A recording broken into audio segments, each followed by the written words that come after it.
एक जर्मन आदमी 50 साल की उम्र में रिटायर हो जाता है और यूरोप घूमने निकल जाता है, और एक इंडियन मिडिल क्लास आदमी 50 साल की उम्र में भी कैलकुलेटर लेकर बैठा होता है और उस पर क्या गिन रहा होता है कि बेटे की फीस, होम लोन्स की ईएमआई, मेडिकल बिल्स और रिटायरमेंट की बचत। और सबसे बड़ी दिक्कत कि अगर नौकरी चली गई तो रुकना मत, क्योंकि ये वीडियो सिर्फ रिटायरमेंट की बात नहीं है, ये तुम्हारी, हमारी और हम सब की बात है। ऐसा जाल है जिसमें हम सब हैं। सुनो ध्यान से। भारत में मिडिल क्लास आदमी पूरी जिंदगी काम करता है लेकिन कभी भी फाइनेंशियली सेफ फील नहीं करता।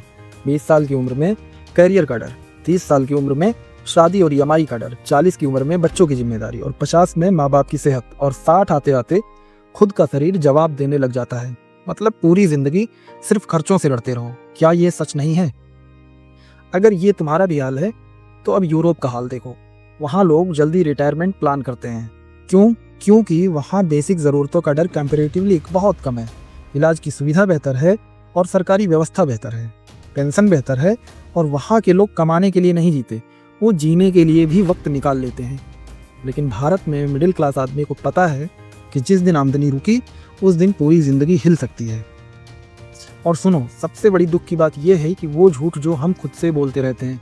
कई लोगों को लगता है और पूरी ज़िंदगी ये सोचते रहते हैं कि रिटायरमेंट के बाद इंजॉय करेंगे, रिटायरमेंट के बाद घूमेंगे, रिटायरमेंट के बाद चैन मिलेगा। लेकिन तब तक या तो सेहत बिगड़ चुकी होती है या जो जिम्मेदारियां कभी ख़त्म ही नहीं होती। हम जिंदगी नहीं जीते, हम पूरी ज़िंदगी बस अगले खर्चे की तैयारी कर रहे होते हैं। सच बताऊं, भारत में मिडिल क्लास आदमी रिटायरमेंट से नहीं डरता। वो उस दिन से डरता है कि जिस दिन उसकी तनख्वाह आना बंद हो जाएगी। और एक अजीब बात, हमारे माँ बाप ने पूरी ज़िंदगी कुर्बान की कि बच्चे का फ्यूचर बन जाए, इस एक उम्मीद में। और आज की पीढ़ी वो तनख्वाह कमाकर भी सेफ फील नहीं करती।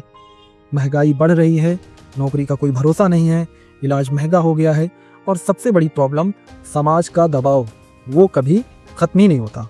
बड़ा घर चाहिए, प्राइवेट स्कूल चाहिए, लग्जरी शादी चाहिए। आदमी जीता नहीं है, सिर्फ दूसरों की उम्मीदें पूरी करता रहता है। एक आखिरी सवाल सीधे दिल से बताओ, क्या भारत में मिडिल क्लास आदमी कभी सच में फाइनेंशियली फ्री हो सकता है?